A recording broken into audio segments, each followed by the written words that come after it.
Hello students. कैसे हैं आप सभी और कैसी चल रही है आप लोगों की स्टडी। जैसा कि आप लोगों को पता होगा कि हम लगातार आप लोगों के लिए इम्पोर्टेंट वीडियो का सीरीज लेकर के आ गए हैं और आज की इस वीडियो में हम मॉडल क्वेश्चन पेपर का सॉल्यूशन बताने वाले हैं। और ये जो मॉडल क्वेश्चन पेपर है झारखंड बोर्ड के द्वारा जारी किया गया है कल यानी कि पिछला दिन यानी कि बीते दिन में।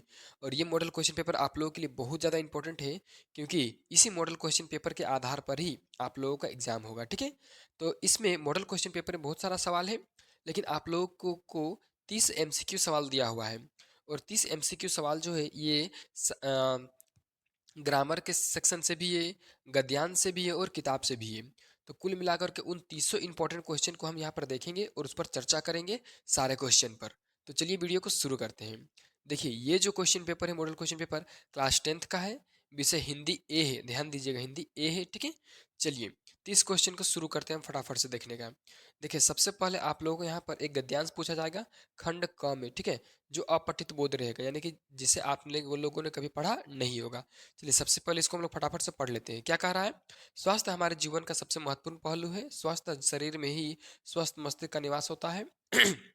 यदि हम स्वस्थ रहना चाहते हैं तो हम अपने खान पान दिनचर्या और मानसिक स्वास्थ्य का ध्यान रखना चाहिए। ठीक है, चलिए फिर आगे के यहाँ पर नीचे क्या दिया हुआ देखिए। नीचे है संतुलित आहार, नियमित व्यायाम और पर्याप्त नींद अच्छे स्वास्थ्य के मुख्य स्तंभ है। इसके अतिरिक्त तनाव से बचना और सकारात्मक सोच कर रखना भी स्वास्थ्य बनाए रखने में सहायक होता है।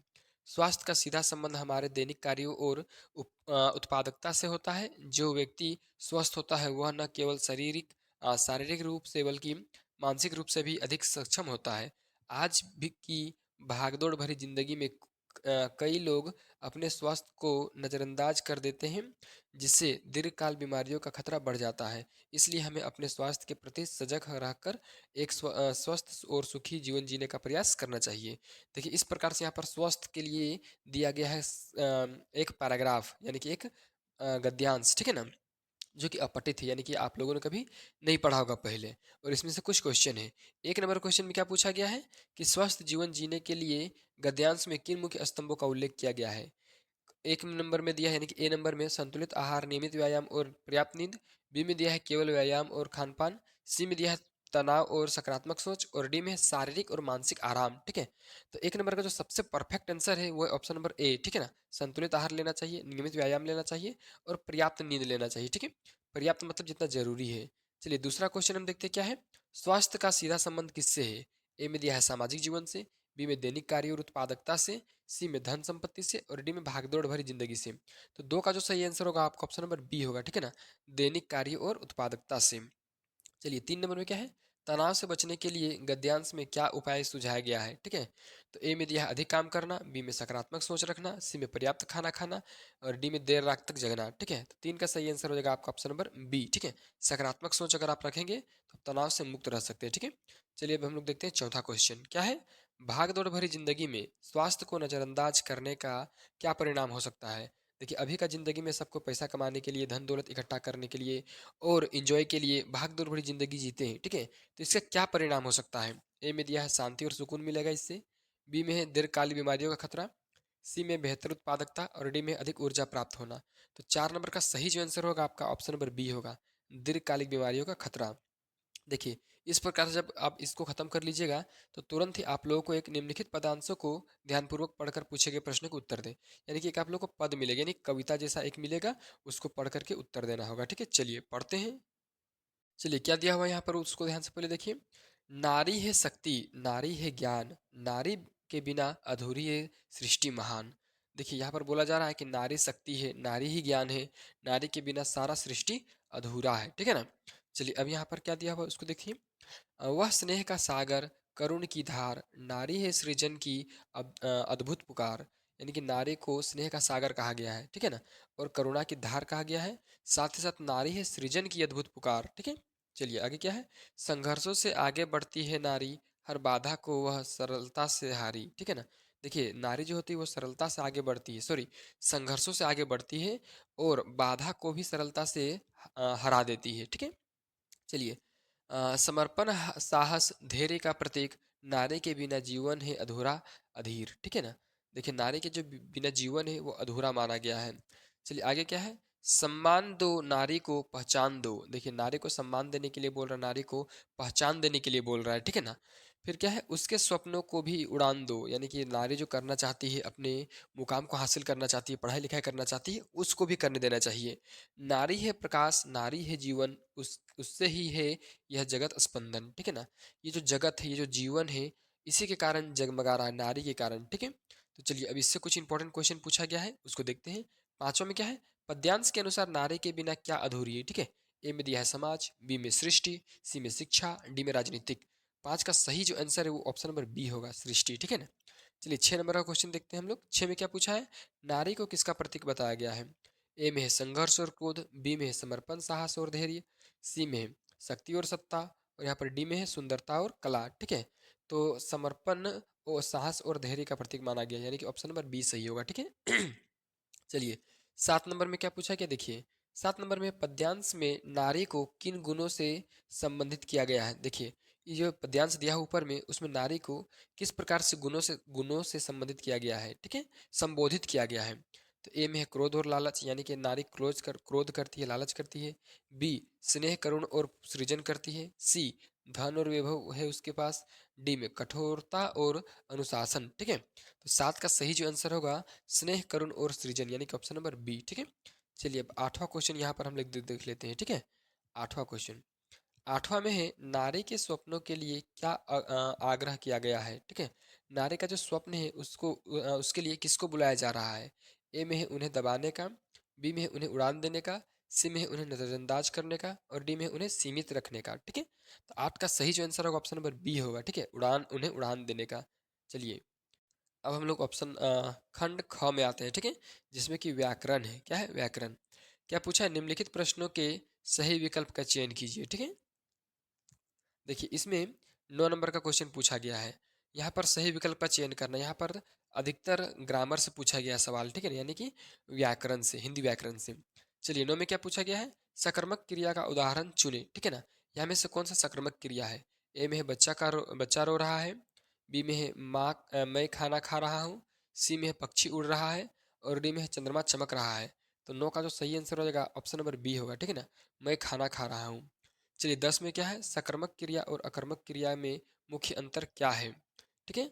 तो ए में दिया है कर्ता में, बी में दिया है क्रिया में, सी में कर्म की आवश्यकता में, और डी में है वाक्य की संरचना में। तो 10 का सही आंसर हो जाएगा आपका कर्म की आवश्यकता में, ठीक है, यानी कि ऑप्शन नंबर सी सही होगा। चलिए अब हम लोग 11 नंबर क्वेश्चन देखते हैं, ठीक है। 11 नंबर में क्या पूछा गया, देखिए 11 में है सकर्मक क्रिया में हमेशा क्या होता है। ए में दिया है एक कर्ता, बी में दिया है एक कर्म, सी में दिया है एक वाक्य, डी में है एक काल, ठीक है। तो 11 का जो सही आंसर होगा ऑप्शन नंबर बी होगा, एक कर्म, ठीक है। चलिए आगे हम लोग देखते हैं इस तरह से 12 नंबर का क्वेश्चन, सारा का सारा ग्रामर से है, व्याकरण से। 12 में है निम्नलिखित में से किस वाक्य में क्रियापद का उपयोग हुआ है। देखिए यहाँ पर 4 ऑप्शन है, इसे बताना है किस में क्रियापद का उपयोग हुआ है। तो 12 का जो ऑप्शन नंबर ए है, बच्चा दौड़ रहा है, इसमें क्रिया का उपयोग हुआ है। देखिए दौड़ना क्या है, यहाँ पर क्रिया है।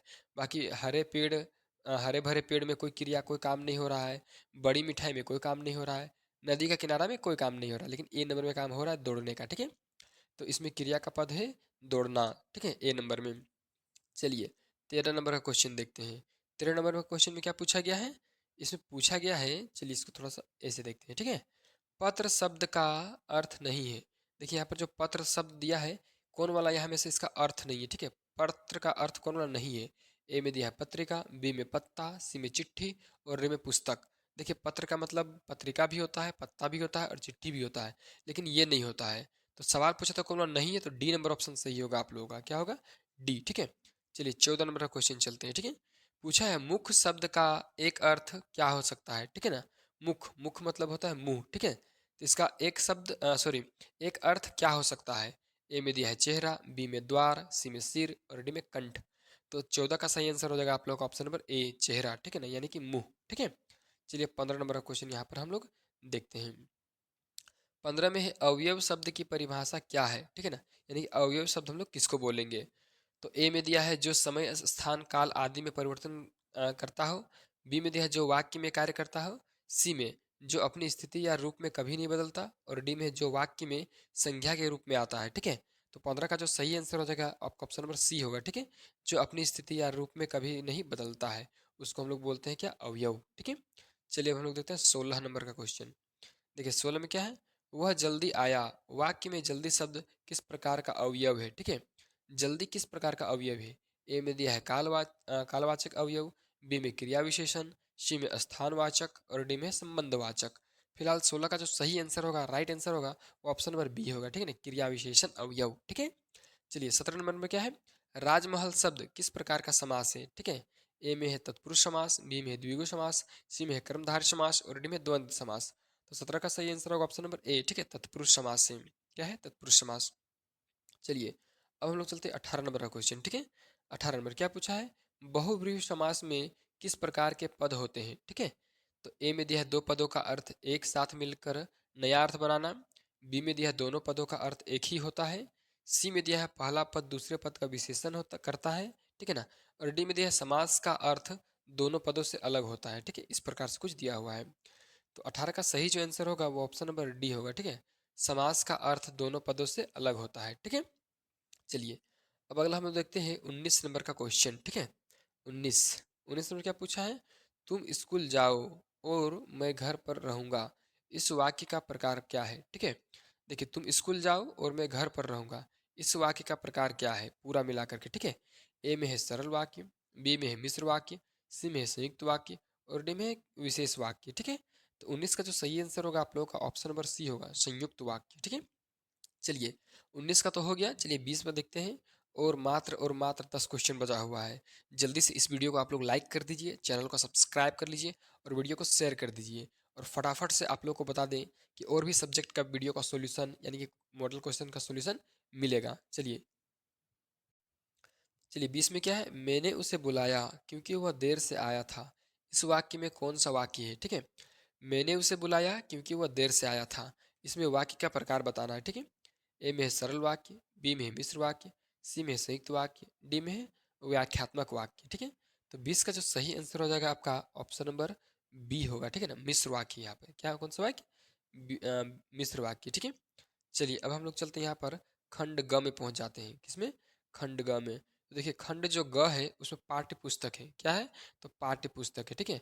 पाठ्य पुस्तक का कुछ चैप्टर का कुछ भाग को उठाया गया है, इसमें से कुछ सवाल आप लोगों को पूछा जाएगा। चलिए यहाँ पर क्या पूछा है, निम्नलिखित गद्यांशों को ध्यानपूर्वक पढ़कर दिए गए प्रश्नों के सही उत्तर का चयन करें, ठीक है। देखिए इसको थोड़ा सा हम पढ़ लेते, ज़्यादा समय नहीं लगेगा, ठीक है। क्या है, बार बार सोचते हैं क्या होगा उस कौम का जो, एक सेकेंड, जो अपने देश की खातिर घर गृहस्थी जवानी जिंदगी सब कुछ होम देने वाले पर भी हंसती है और अपने लिए बिकने के मौके ढूंढती है। दुखी हो गए, 15 दिन बाद फिर उसे कस्बे से गुजरे, कस्बे में घुसने से पहले ही ख्याल आया कि कस्बे की हृदय स्थली में सुभाष की प्रतिमा अवश्य ही प्रतिस्थापित हो होगी, लेकिन सुभाष की आंखों पर चश्मा नहीं होगा। देखिए सबसे पहले आप लोग को तो ये पता करना है कि ये जो लिया गया सेंटेंस है ये किस चैप्टर का है, ठीक है ना, ये बहुत ज़्यादा इंपॉर्टेंट है। तो आप लोग को बता दें ये है नेताजी का चश्मा का, क्या है, नेताजी का चश्मा का। चलिए 21 नंबर का फिलहाल हम क्वेश्चन देखते हैं, गद्यांश में लेखक को किस बात का दुख हो रहा है। ए में दिया है कौम की मानसिक और अपने देश के प्रति उनकी निष्ठा का, बी में है चश्मे की कमी, सी में है सुभाष चंद्र बोस की मूर्ति के बारे में और डी में है अपने जीवन के फैसलों के बारे में। फिलहाल 21 का जो सही आंसर हो जाएगा आपका ऑप्शन नंबर ए होगा, ठीक है ना, कौम की मानसिक और अपने देश के प्रति उनकी निष्ठा का, ठीक है। चलिए 21 का हो गया। चलिए 22 नंबर का क्वेश्चन हम लोग देखते हैं। देखिए 22 में क्या है, गद्यांश में लेखक का यह विचार सुभाष की आंखों पर चश्मा नहीं होगा का क्या अर्थ है। देखिए यहाँ पर सवाल पूछा है कि लेखक सोच रहे थे कि सुभाष की आंखों पर चश्मा नहीं होगा, इसका अर्थ क्या है, इसका मतलब क्या है। ए नंबर दिया है सुभाष चंद्र बोस की पहचान का हिस्सा नहीं था, बी में दिया है सुभाष चंद्र बोस की मूर्ति में कोई कमी थी, सी में है चश्मा मूर्ति के साथ जोड़ने का विचार लेखक ने किया था और डी में है लेखक ने चश्मा बनाने का योजना बनाई थी। तो 22 का जो सही आंसर हो जाएगा आपका ऑप्शन नंबर बी होगा, ठीक है ना, सुभाष चंद्र बोस की मूर्ति में कोई कमी थी, ठीक है। चलिए अब देखिए फिर से यहाँ पर एक क्या आ गया, तो यहाँ पर देख सकते हैं फिर से आपका एक गद्यांश आ गया। क्या आ गया, गद्यांश। ठीक है, यहाँ पर आप इसको पढ़ लीजिएगा। चलिए हम भी थोड़ा सा इसको पढ़ लेते हैं। क्या कह रहा है यहाँ पर, थोड़ा सा इसको बड़ा करते हैं हल्का सा, बस ये इतना बड़ा। ठीक है, चलिए क्या कहा गया है, बेटे की क्रियाकर्म में तूल नहीं किया, पतोह से ही आग दिलाई उसकी, किंतु जो ही श्राद्ध की अवधि पूरी हो गई, पतोह के भाई को बुलाकर उसके साथ कर दिया, यह आदेश देते हुए कि उसकी दूसरी शादी करा देना। इधर पतोह रो रो कर कहती, मैं चली जाऊंगी तो बुढ़ापे में कौन आपके लिए भोजन बनाएगा, बीमार पड़े तो कौन एक चुल्लू भर पानी भी देगा। मैं पैर पड़ती हूँ, मुझे अपने चरणों से अलग नहीं कीजिए। लेकिन भगत का निर्णय अटल था। तू तो नहीं, तू जा, नहीं तो मैं ही इस घर को छोड़कर चल दूंगा। यह थी उनकी आखिरी दलील, और इस दलील के आगे बेचारी की क्या चलती। देखिए सबसे पहले ये भी जानना होगा कि ये जो सेंटेंस है, ये जो पैराग्राफ है, ये किस चैप्टर का है। ठीक है, तो ये आप लोगों का किस चैप्टर का, थोड़ा सा आप लोग दिमाग लगाइए जल्दी से। ठीक है ना, इसका आंसर आप बताइएगा। ठीक है, फिलहाल हम 23 नंबर का क्वेश्चन चलते हैं। भगत का निर्णय क्या था। ठीक है, ए में दिया है पतोह को घर में पतोह को घर में ही रखने का, बी में है पतोह को दूसरी शादी करने का, सी में है पतोह को घर से बाहर निकालने का, डी में है पतोह को छोड़ देने का। तो इसका 23 का सही आंसर होगा ऑप्शन नंबर बी, पतोह को दूसरी शादी करने का। ठीक है, सॉरी कराने का। चलिए आगे देखते 24 नंबर। पतोह ने क्या कहा था जब भगत ने उसे घर छोड़ने के लिए कहा। तो देखिए पतोह ने क्या कहा जब उसे यानी कि पतोह को भगत ने उसे क्या कहा, या तुम घर छोड़ दो और चले जाओ। ठीक है, तो 24 में जो क्या कहा था, तो कहा था मैं आपके लिए बुढ़ापे में भोजन बनाऊंगी, यानी कि ऑप्शन नंबर सी सही होगा इसका। ठीक है, ज़्यादा ऑप्शन नहीं पढ़ते हैं। चलिए, और ज़्यादा क्वेश्चन बचा भी नहीं है, 20 मिनट से पहले इसको खड़ाक से कंप्लीट करते हैं। चलिए वीडियो को जल्दी से लाइक कीजिए आप लोग फटाफट से। चलिए क्या दिया हुआ है इसमें, निम्नलिखित पद्यांश को ध्यानपूर्वक पढ़कर दिए गए प्रश्नों के लिए सही उत्तर का चयन करें। देखिए इस 30 नंबर का ऑब्जेक्टिव जो पूछा जा रहा है, इसमें अभी तक एक भी क्वेश्चन डायरेक्टली नहीं पूछा है। ठीक है, सब इनडायरेक्टली है, मतलब इसमें कुछ पद्यांश या गद्यांश दिया हुआ है। चलिए फिलहाल हम इसको देखते हैं। यहाँ पर जो पद्यांश यानी कविता दिया है उसको कह रहा है, भुज बल भूमि धूप बिनु कीन्ही, विपुल विपुल भार मही देवन देवन देवन दीन्ही, सहस बाहुभुज छेद निहारा, परशु बिलोकु महीप महीप कुमारा, मातु पितु जनी सोच बस करिस, महिष किशोर। फिर नीचे क्या दिया हुआ है उसको देखते हैं, ये यहाँ पर ये ऊपर करके। ठीक है, दिया हुआ है, गर्भन्न के अर्भक दलन, परसु मोर अति घोर। देखिए तो सबसे पहले आप लोग ये भी जानना होगा कि ये जो कविता लिया गया है, ये किस कविता का है, ये जो कविता का सेंटेंस है ये किसका है। ठीक है, ये भी जानना बहुत जरूरी है।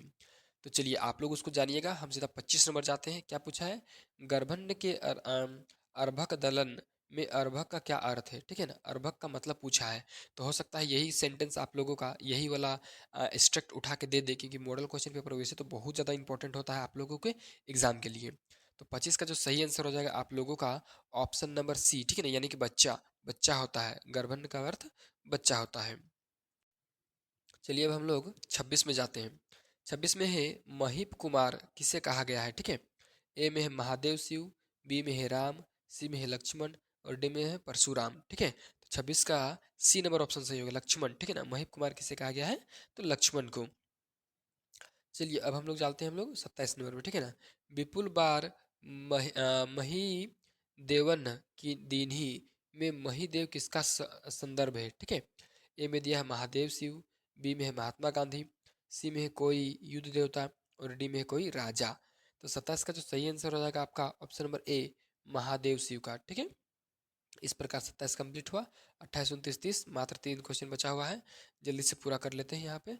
देखिए चलिए ये रहा आप लोगों का। ठीक है, क्या पूछा 28 में, परशु बिलोकु महिप कुमारा में परशु किसके लिए प्रयुक्त हुआ है। ठीक है ना, यानी कि परशु किसको बोला गया है। ए में है एक युद्ध अस्त्र, बी में है किसी शक्तिशाली देवता का नाम, सी में है राजा की तलवार, डी में है किसी खास प्रकार का धनुष। तो 28 का जो सही आंसर होगा आपका ऑप्शन नंबर ए होगा। ठीक है ना, एक युद्ध अस्त्र। ठीक है, चलिए अब हम लोग चलते हैं 29 नंबर का क्वेश्चन में। देखिए 29 में क्या है, गंगटोक का क्या अर्थ है। ए में है घाटी, बी में है जंगल, सी में है पत्थर और डी में है पहाड़। ठीक है, तो 29 का सही आंसर क्या होगा? ऑप्शन नंबर डी, पहाड़ होगा। ठीक है, चलिए ये तो हो गया। आप जल्दी देखते हैं अगला क्वेश्चन 30 नंबर में क्या है। जितेन नारगे की जीप में किसकी तस्वीर लगी हुई थी? ठीक है ना, देखिए ये जो क्वेश्चन है ये अलग है। ठीक है ना, क्या पूछा? जितेन नारगे की जो जीप थी उसमें किसकी तस्वीर लगी हुई थी? तो ए में है महात्मा गांधी, बी में है दलाई लामा, सी में है महात्मा बुद्ध और डी में है महावीर की। तो इसका सही आंसर होगा ऑप्शन नंबर बी होगा, दलाई लामा के। ठीक है, इस प्रकार से हम लोग 30 इंपॉर्टेंट क्वेश्चन किए हैं। अगर आपको वीडियो अच्छा लगा है, जल्दी से वीडियो को लाइक कीजिए, चैनल को सब्सक्राइब कीजिए और वीडियो को अपने दोस्तों के साथ शेयर कीजिए।